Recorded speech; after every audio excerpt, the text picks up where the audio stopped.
အားလုံးမင်္ဂလာပါ The Next Big Influencer Show Podcast Episode 10အနေနဲ့ပြန်နေကြိုဆိုလိုက်ပါတယ်ကျွန်တော်ပုံမှန်ဆိုလို့ရှိရင်ပေါ့နော် Player to Player Podcast တွေလုပ်ကြတယ်ဒီ show တွေကနေပြီးတော့ Art Director တွေပိုင်းနဲ့ကျွန်တော်တို့ podcast တွေလုပ်ကြရပေါ့နော်ဒီနေ့မှာတော့ထူးထူးခြားခြားလေးဖြစ်သွားအောင်လို့ကျွန်တော်တို့ရဲ့ player ဖြစ်တယောက်ဖြစ်တဲ့တီဟာနဲ့ host ဖြစ်တဲ့ကိုမှုနဲ့ကိုဖိတ်ခေါ်ထားပါတယ်အားလုံးမင်္ဂလာပါကိုတို့မင်္ဂလာပါဟုတ်ဒီ3ယောက်ထဲမှာနာမည်ကြီးပဲပေါင်းလို့ရှိရင်စုစုပေါင်း73လုံးရှိဒါစီအောင်မူတီဟာသူတီဟာတင်အောင်ဆို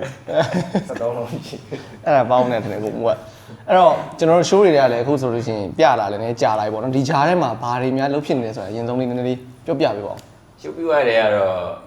့လုပ်ဖြစ်တာတော့ series တွေရိုက်ဖြစ်တယ်ဒီကြော်ညာတွေပါတယ်ပေါ့နော်ပြီးတော့ဟိုပွဲ event တွေ event တွေတက်တယ်ကိုရိုနဲ့တူနော်ကိုမှု ရော ရော တော့ဟိုတကြံမှာနည်းနည်းလှုပ်ရှုပ်သွားရှိတယ် congratulation ပါ congratulation ဘယ်လိုလဲမမယ်ပြီးတော့ဟို Canal+ ဆက်တော့ဒါဟိုဘောလုံးပွဲလေးကျွန်တော်ဒါ show time ခုကြီးဆိုပြီးရှိတယ်ပြီးတော့ series တွေရှိတယ်program လေးလည်းရှိပါတယ်ဟုတ်ကဲ့ပါအဲ့တော့ပထမအဆုံးအနေနဲ့ပေါ့နော်ကျွန်တော်ဒီ show ကိုတို့ကအခုမှ podcast ကိုစပြီး join တာဆိုနည်းနည်းလေးထပ်ပြီးတော့မေးနိုင်မယ်ပေါ့နော်အရင်ဆုံးကျွန်တော်နှစ်ယောက်လုံးမေးချင်တာပေါ့နော်မေးချင်တာပါလဲဆိုတော့တီဟာရောကိုမူရောကိုတို့ show ကိုဘယ်လိုဆုံးဖြတ်ပြီးတော့ဟိုပါဝင်ခဲ့ရလဲဆိုတာနည်းနည်းလေးပြောပြပေးပါဦးအစပါဝင်ဖြစ်တော့အေးပေါ့အေးပေါ့စပါဝင်ဖြစ်တော့လာခေါ်တော့ဟိုစိုက်ပြူးကပုံစံမျိုးလို့ထင်တာအစအဲ့တော့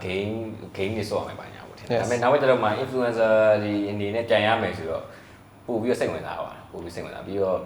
ဟိုကျွန်တော်ကလောက်တာလည်းဟိုအများကြီးပဲ influencer လည်းလုပ်တယ်dancer လည်းလုပ်တယ်ပေါ့နော်ပြီးတော့ actor လည်းလုပ်တယ်ဆိုတော့ဒီဟာ influencer live အနေနဲ့ဒီလိုဟာမျိုးလုပ်တင်တယ်ပေါ့ကိုကကို join ဘူးတင်တယ်ဆိုပြီးတော့အဝင်ဖြစ်တာပါဆုံးဖြတ်ပြီးတော့ပါဝင်ခဲ့တာပေါ့ကိုမူကြီးရောဟုတ်ဘယ်လိုပါဝင်ဖြစ်လဲဆိုတော့ program တွေမရိုက်တာတော့ကြာပြီကြာပြီးတော့ကိုယ်ကအမှန်တမ်းပြောလို့ရှိရင် confidence တော့တိတ်ပြီးတော့မရှိဘူးပေါ့နော်ဟုတ်reality show တွေနဲ့လည်းဝေးနေတာကြာပြီအဲ့ချိန်မှာ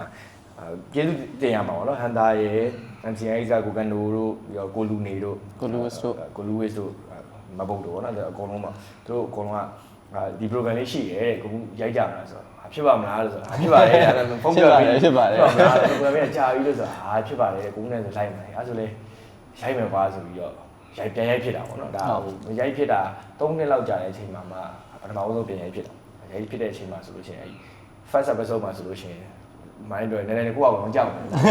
ဒီလိုပဲမလိုက်စအားပြောရချင်းကိုကဆိုဒီ industry ရောက်တာကိုမှုနဲ့တော်တော်ကြာပြီနော်14နှစ်15နှစ်လောက်ရှိတယ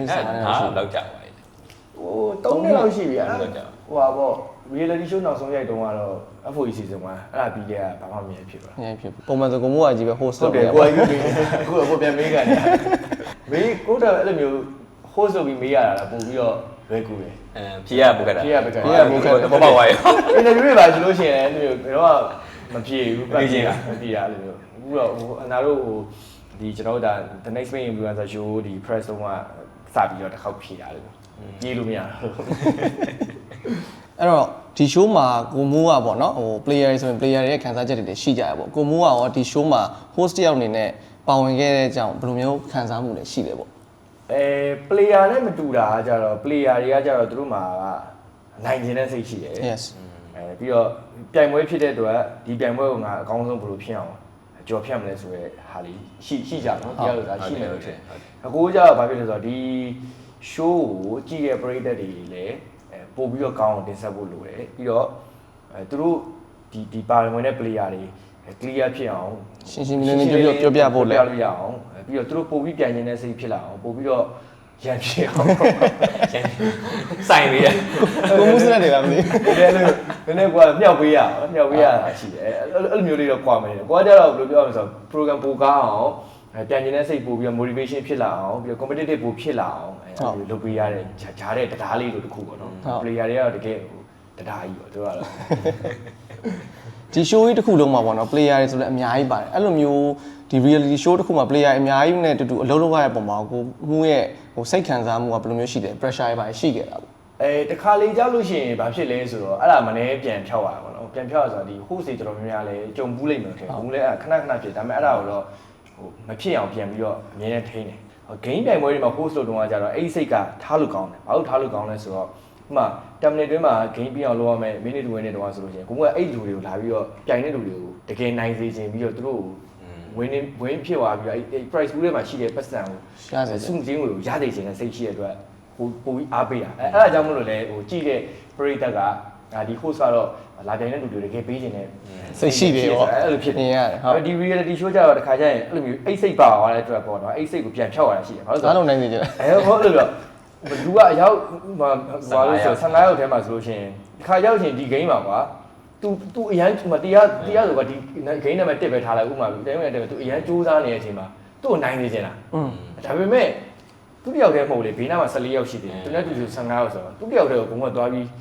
ကြည့်ပြီးလို့မရဘူး အားပေးလို့မရဘူး bias မရှိရဘူး ဟုတ်တယ် 15ရောက်ခွဲပြီးတော့ bias မရှိရအဲ့စိတ်ကိုမနှဲပြန်ဖြောင်းခါကျရင်လူဖြစ်တယ်လူတိုင်းဖြစ်တယ်ဒါပေမဲ့အဲ့ဒါကိုတော့ကိုက host ဖြစ်နေတဲ့အတွက်တခါရောက်လို့ရှိရင်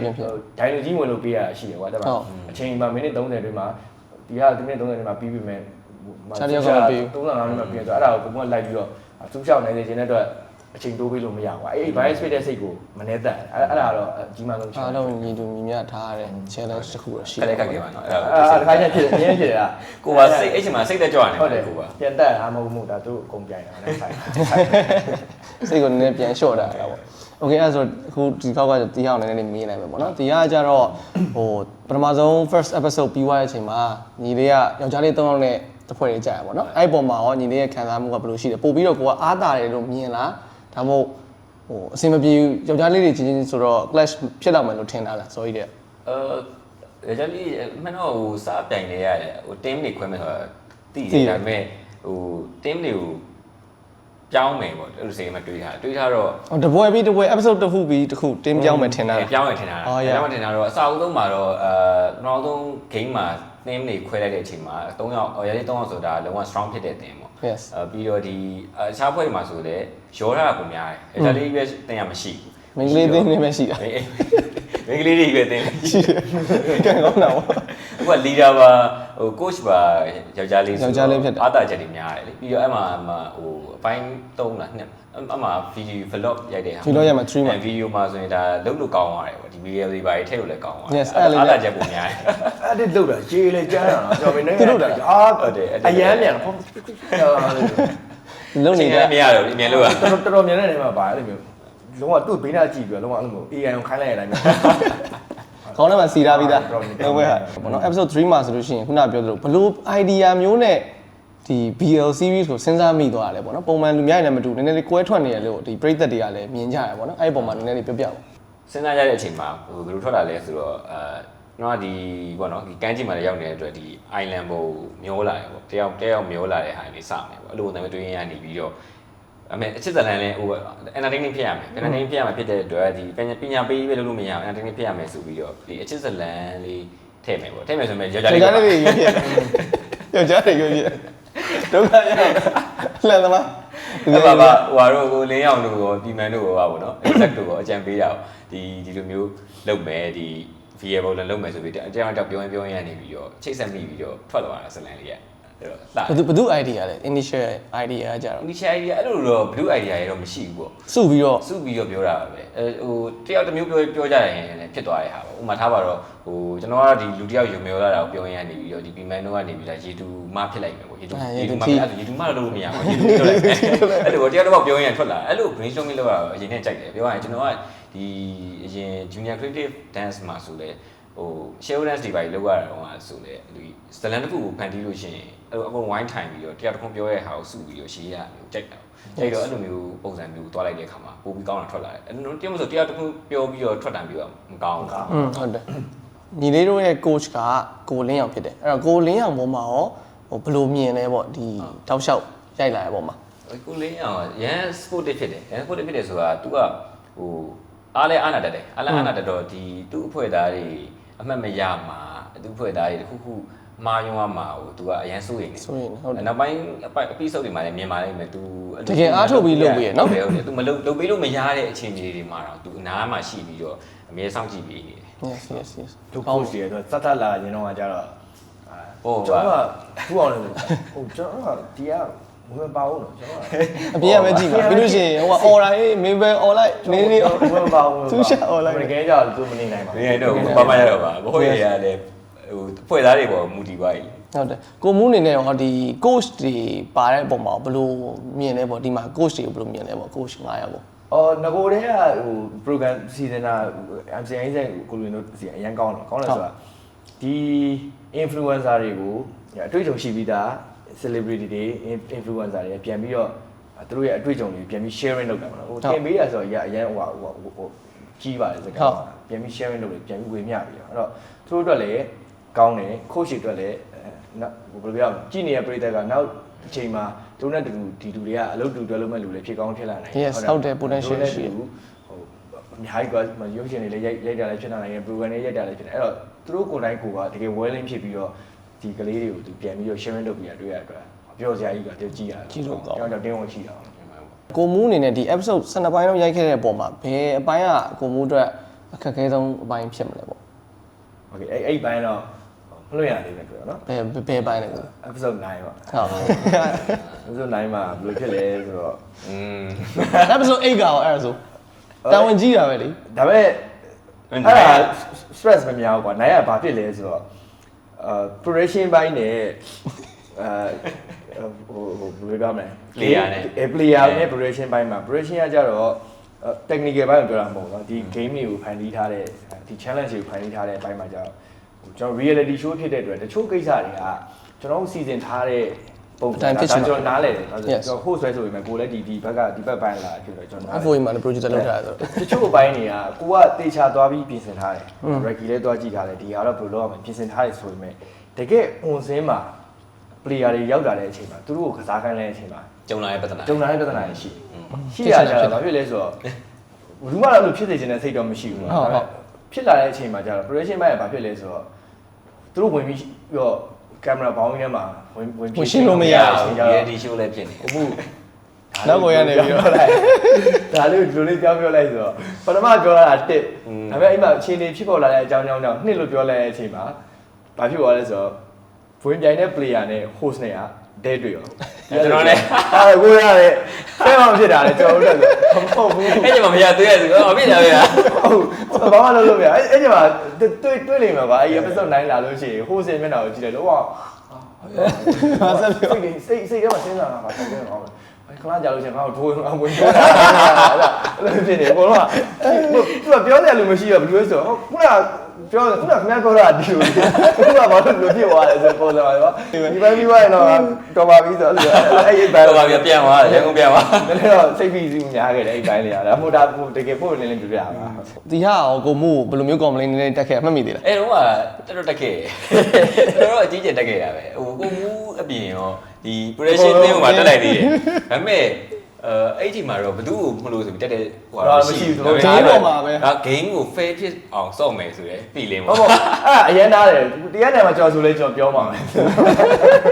ရှေ့မှာပေါ့နော်အဲ့လိုဟိုတမျိုးဖြစ်ပြီးတော့ကိုလည်းကြော်တမျိုးကိုလည်းကြော်တမျိုးဆိုတော့အဲ့လိုမျိုးပေါ့ကြော်ဆိုလဲပြောပါမယ်ရှင်းရှင်းလို့ရှိရင်နိုင်ဖို့လည်းစော့နိုင်ကြမလားဒီမျိုး game အခုအပိုင်း12ပိုင်းမှာဘယ်ပိုင်းကကိုယ့်အတွက်အားတာလဲအားနေတယ်နည်းနည်းပြောပြပေးပါဦးဘယ်ပိုင်းအကြိုက်ဆုံးလဲပေါ့အမှန်တော့အဲ့တောက်လျှောက်ကတော့ကြိုက်တယ်ဒါပေမဲ့ဟိုဒီ pressure များတာများတယ်တချို့အပိုင်းတွေကြတော့လေဟိုဘယ်လိုခံကိုမြင်ပြတာပေါ့နော်ဒီဟိုအမှတ်အရင်မထူးတဲ့အပိုင်းတွေရှိတယ်အဲ့လို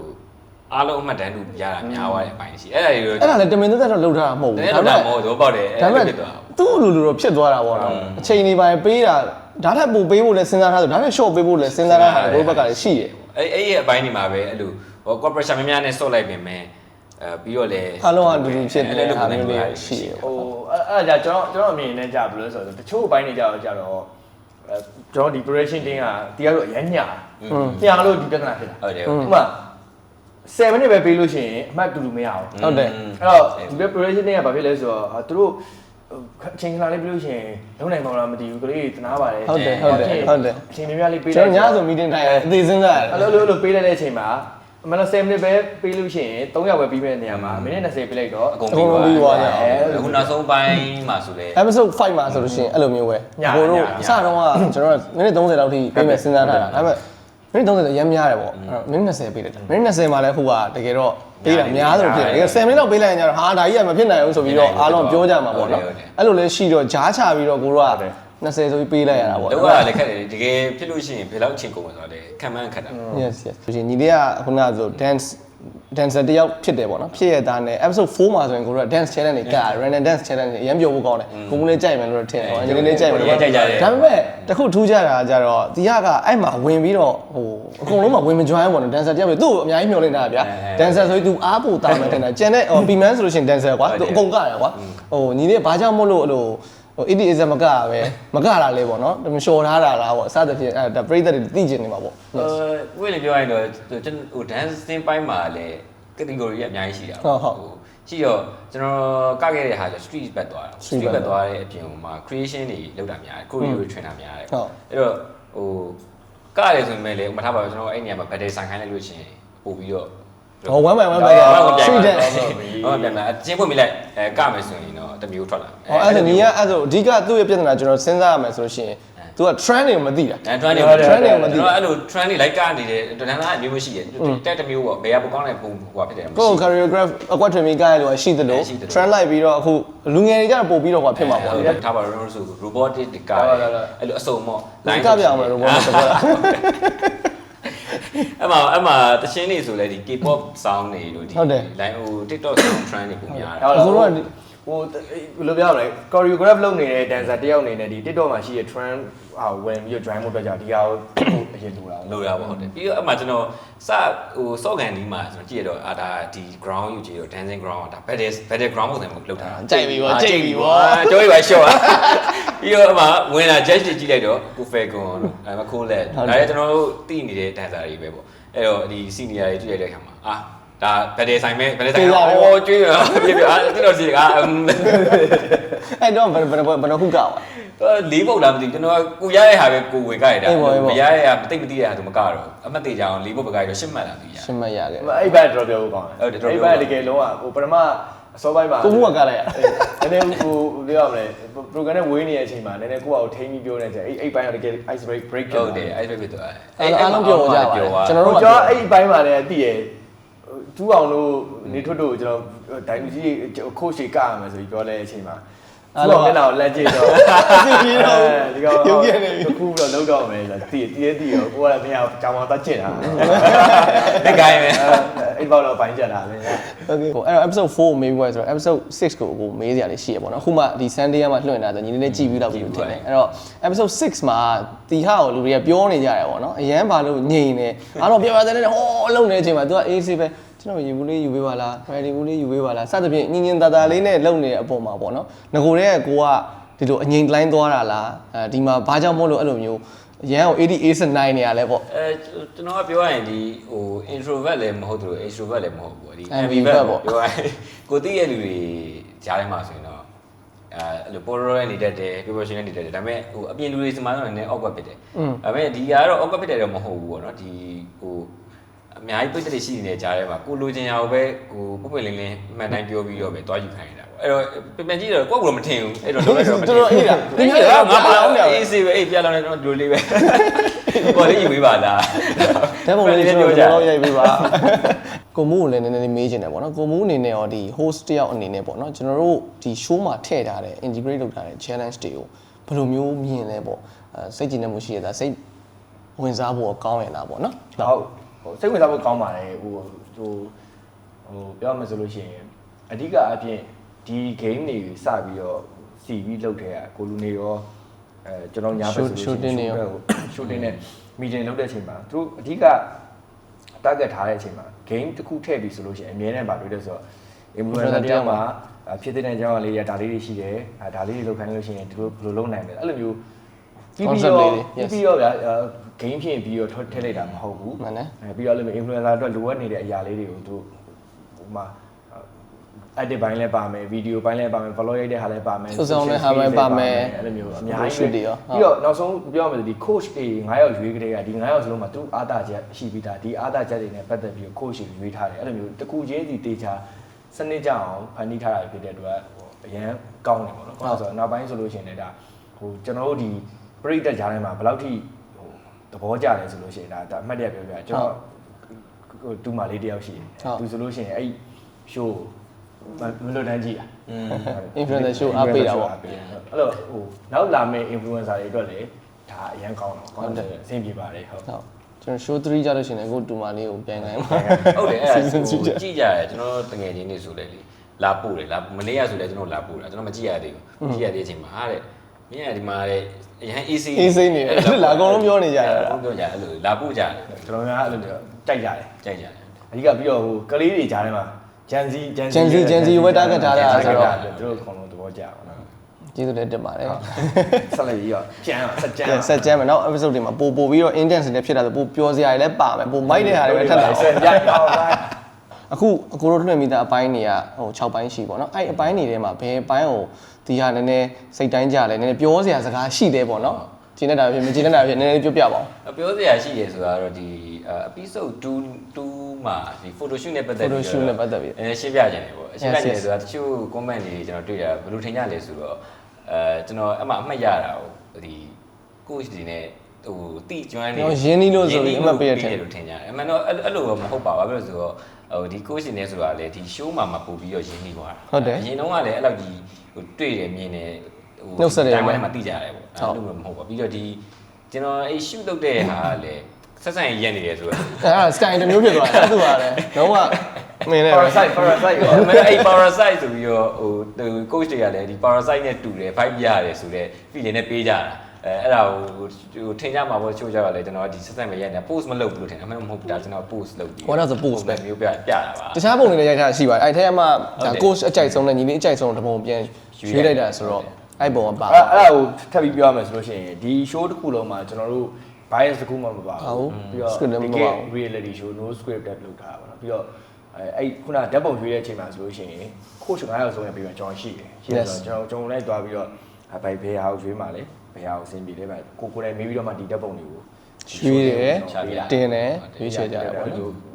သူတို့နဲ့ coach နဲ့တော့အဲ့ဓာတ်ပုံရွေးအချိန်မှာမတွေ့လိုက်ရဘူးဟုတ်တယ်ကျွန်တော်လည်းဥပမာအဲ့အချိန်မှာသူတို့ကပြန်လွှတ်လိုက်ပြီလေရှင်းလွှတ်လိုက်ပြီအဲ့လိုမျိုးမဟုတ်ဘူးမဖြစ်ခဲ့ဘူးပေါ့နော် Okay အဲ့ဆို episode 7အကြောင်းအခုလာမဲ့နောက်ထပ် episode Sunday မှာဆိုထပ်လွှင့်မယ်ပေါ့နော် episode 7နဲ့ပတ်သက်ပြီးတော့ဟိုဘယ်လိုလဲကိုယ့်ကိုအားရကျင်တဲ့မှုရှိတာဆိုတာနည်းနည်းလေးပြောပြပေးပါအောင် hints လေးပေါ့ episode 7ကတော့ချိသမျှအပိုင်းထဲမှာကိုမပိုင်တော့ပိုင်ကိုရဲ့ team လေတော်ကြိုးစားထားပါတယ်ဒါပေမဲ့တော်တော်များမပိုင်တဲ့အပိုင်းဒါမျိုးလေးတွေ့ရောက်မှတွေ့ပါလေသူကျိုးလည်းမမြင်နိုင်တဲ့အပိုင်းဖြစ်မထင်တာအောင်မထင်တာအောင်ကိုမိုးကဘယ်လိုမြင်လဲepisode 7နဲ့ပတ်သက်ပြီးဗာမြင်လဲဆိုတော့ပြောလိုက်လို့ရှိရင်ကြိုပြီးတီးပါမှာဆိုဒါမဲ့တနေ့ကိုနေထိပါတကူသေးကြတာတော့စောင်းရဲရေးလေပြင်ပန်းတယ်ရေးလေပူတယ်အဲ့အချိန်ကအဲ့နေ့ကတော့နေကင်းကြောင်တော့ခေါင်းတက်တဲ့နေကြတဲ့အချိန်မှာရိုက်ရတော့လုံးဝ7နာရီထိုးလိုက်တာပြအောင်ပါအဲ့ဒီဘိုင်းမှာ special guest တယောက်ပါတယ်ချိုးနဲ့တော့ဖြတ်ပြီးတော့ကြီးလိုက်ဝေဆောင်အထိလိုက်လာပြီးတော့အဲ့လိုမျိုးတခြားဟုတ်ပါဗျာလို့ပြော beach bike ရအောင်အဲ့လိုမျိုး Hawaii shit တွေဝေးအဲ့ဘက်တော်တော်မိုက်တယ်အဲ့ဘက်ဒါနဲ့စားလဲမိုက်အဲ့ဘက်တော့ဖြစ်သူကလိုပြောမှဆိုတော့ကဲလည်းဖြစ်တယ်သူကအဲ့လိုမျိုးစားသုံးတယ်စားသုံးသူတယောက်နေကွန်ဆူမာပေါ့ကွန်ဆူမာကံကောင်းလို့ဆေးရုံမရောက်တာဟုတ်တယ်စီအောင်စီစဉ်ပြီးနေပြီတခုဖြစ်တော့မှာဆိုတော့ဖုန်းဆက်ပြီးခေါ်တော့မှအန်ဒီလန်တွေပါလာခဲ့ပါဦးဒါပေမဲ့အဲ့ပိုင်းပြောဖို့ကောင်းတယ်ပြောဖို့ကောင်းတဲ့အပိုင်းတွေကပါတယ်ဘာလို့လဲဆိုတော့အကုန်လုံးလှုပ်ရှင်ရလှုပ်နေကြဟုတ်တယ်လှုပ်ရှင်လှုပ်နေကြဘယ်သူမှဟိုတေချာလှုပ်နေတာလှုပ်နေမရှိဘူးပြန်ပွဲလို့မဟုတ်တော့ဘူးလားသူကစမ်းသပ်ခံဖြစ်သွားတယ်တကယ်တော့အနည်းနည်းများတယ်အဲ့ကြလို့ရှိရင်အဲ့သူ့ရဲ့ facial အဲ့လိုမျက်နှာ expression တွေကိုကြာကြီးတော့မိုက်ဆက်ပြီးရည်တယ်မိုက်တယ်အဲ့တော့အကိုတို့အခု game က12ပိုင်းလုံးလုပ်ထားရပေါ့နော်12ပိုင်းမှာခုနကကိုမိုးကိုပြောခဲ့သလိုပဲ game တွေတစ်ခုချင်းစီမှာကျွန်တော်က concept တွေတစ်ခုနဲ့တစ်ခု influencer တယောက်မှရှိတဲ့အရာတွေနဲ့ချိန်ထားရပေါ့နော်အဲ့ဒီပုံမှာရောဒီဟာကဟိုဘယ်လိုမြင်လဲပေါ့တကယ်ရောဆက်မှုရှိရလားမဆိုင်တဲ့အပိုင်းတွေပါတယ်လို့ထင်လားပေါ့ဆက်မှုရှိရဆိုတော့ဒီဟိုဒီ photo shoot တွေဆိုတယ်ပါတယ် photo shoot video အစုံပေါ့နော်ဒီအရာအကုန်လုံးကဒီ influencer တိုင်းမှာရှိရမယ့်ဟာတွေပေါ့ဒီဟိုလာမဲ့ကြော်ညာတွေထားပါတော့ဟိုဒီ client တွေလာလို့ရှိရင်လည်းအဲ့ဒီအကုန်အစုံလာမှာပဲဟုတ်တယ်ဒါပေမဲ့ရှိရမယ့်ဟာတွေပြီးတော့ဒီ team work တွေဒီ socializing တွေဟာတွေရတယ်အရေးကြီးတယ်ဒါကြတော့ on screen မှာမဟုတ်ဘဲနဲ့အပြင်ပလောကမှာအရေးကြီးတဲ့အရာတွေပဲပေါ့အဲ့ဒီအကုန်လုံးက effective ဖြစ်တယ်လို့ထင်ပါတယ်ဟုတ်အဲ့တော့ဒီကဟိုဒီအပိုင်း12ပိုင်းလုံးဆော့ခဲ့တဲ့အပေါ်မှာဟိုကိုတကယ်မကျွမ်းကျင်တဲ့ new experience ရခဲ့တဲ့အပိုင်းအဆိုဘယ်နှပိုင်းလောက်ရှိမယ်လို့ထင်လဲ ဒီလူတွေပိတ်သက်တွေကြားထဲမှာလိုက်ပြီးတော့စကားပြောရလိုက်ပြောရ episode 6 episode 6ကအဲ့ဒါတော့ထူးကြတယ်ဆိုတော့ဒီလုံးဝဟိုမသိရသူတွေအကုန်လုံးလိုက်ပြောရတာထူးကြတယ်အဲ့ဒါထူးကြတယ်ပြီးဘာရှိသေးတယ်စဉ်းစား8ကရော episode 8ကရော 8ကောင်ပြ အရင်တော့လုပ်ဘူးလား 8ကောင်ပြတယ် အရင်တော့လုပ်ဘူး မလုပ်ဘူး မလုပ်ဘူးအဲ့ကောင်လည်း new experience ဖြစ်တယ် ပြီးတော့9လား10လား 9 အဲ့ဒါလည်း new experience 7နဲ့8 new experience ပြန်လာ နောက်ပိုင်းက new experience 7နဲ့ experience new experience နောက်ပိုင်းဟာလည်း new experience တွေပဲအဲ့တော့ new experience အနေနဲ့ပြည့်နှက်နေတဲ့ကျွန်တော်တို့ရဲ့ upcoming episode တွေကိုလုံးဝမလွတ်တမ်းကြည့်ရှုအားပေးဖို့ဖိတ်ခေါ်ပါတယ်ပေါ့နော် ဟုတ်တယ် တွေ့ချင်စစ်တွေ တေးချွန်တစ်ထပ်တွေ့ လုံးဝဟိုမထင်ထားတဲ့ new experience တစ်ခုလည်းပါတယ်အဲ့အပိုင်းဘယ်လောက်လဲမသိဘူး ဘယ်ရလဲ ရှင်းတယ်နော်အဲ့ပိုင်းရှင်းအဲ့ရလုံးဝဟိုမထင်ထားတဲ့အရန် အဲ့ဘိုင်းကြလို့ရှိရင်ထပ်ပြီးတော့လူတွေပို့ပြီးကြိုက်ကြမယ်လို့မြင်တယ်ပေါ့နော်အခုတော့မှလူတွေတော်တော်များများစိတ်ဝင်စားလာကြတယ်ဟိုဇန်လေးကိုရောက်ချင်နေပြီကြည့်ချင်နေကြပြီဆိုတော့ပရိသတ်တွေဟို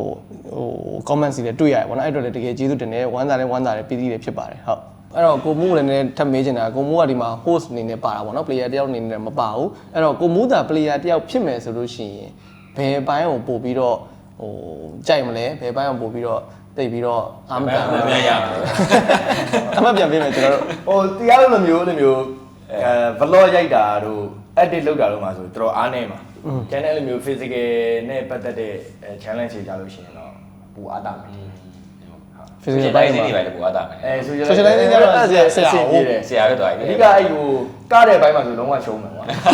ကိုယ်တတ်မှတ်လိုက် ဆူရှာလို့သင်္ကန်း တမတ်တာရမှာပေါ့ဟိုတခွက်တည်းရှိတယ်အဲ့ဟုတ်လိုက်ရကျန် big guy တို့လို့ရကျန်တဲ့အားတော့0ပြီးတော့အဲ့လိုမျိုးအဲ့ရိုက်တာလိုက်ရိုက်လို့ရတယ်ရိုက်တဲ့ဟာလည်းမျိုးကိုဟိုဒီ media လောကတွေကနေပဲမှာလဲဟိုပြင်နေကြတော့ကြတော့ camera shot ပါညာဘယ်လို frame ယူမယ် setting ဘယ်လိုလုပ်မယ်လို့ရဒါပေမဲ့အဲ့ edit ပြန်လုပ်ရတဲ့ဟာကိုအရင်ပြင်းနေတယ်မှာပါဆိုတော့တရားလို့ဆိုနိုင်ပွဲနဲ့ edit လုပ်ဆိုလို့ရှိရင်တရုပ်ဆောင်ရင်ဆိုရင်ရောတရုပ်ဆောင်တယ် အဲ့လေရလာအဲ့ edit ကတော့မရဘူးဆိုအဲ့လူဟိုအဲ့လိုပြင်းအောင်ပြင်းတာကျွန်တော်ဒီ show ကြီးတစ်ခုလုံးမှာပေါ့နော်ပါဝင်ခဲ့တဲ့အပေါ်မှာဘယ်လိုမျိုးဟိုဝမ်းသာခြင်းနဲ့မှုရှိတယ်ပေါ့ဘယ်လိုမျိုးခံစားရလဲပေါ့ဟုတ် အမြဲတမ်းအားပေးနေကြတယ်ကျွန်တော်တကယ်ချင်းနေမိတ်ဆွေကျွန်တော်အဲ့လို break ဆိုတာကြီးကျွန်တော် ပြောချင်မသုံးချင် ပြီးတော့ ကိုချစ်တဲ့ညီကိုမောင်တော့ ကိုအနေထားနဲ့အဲ့လိုဒါကျွန်တော် break ပါဒါကျွန်တော် fan ပါဆိုပြီးတော့ပြောလို့ရတဲ့အဆင့်ကြီးကိုကျွန်တော်မရောက်ဘူးမရောက်သေးရဖြစ်တယ်ကိုတကယ်ချင်းနေမိတ်ဆွေတွေအဲ့လိုမျိုးဟိုတနေ့ကဆိုလမ်းမှာတရားမောင်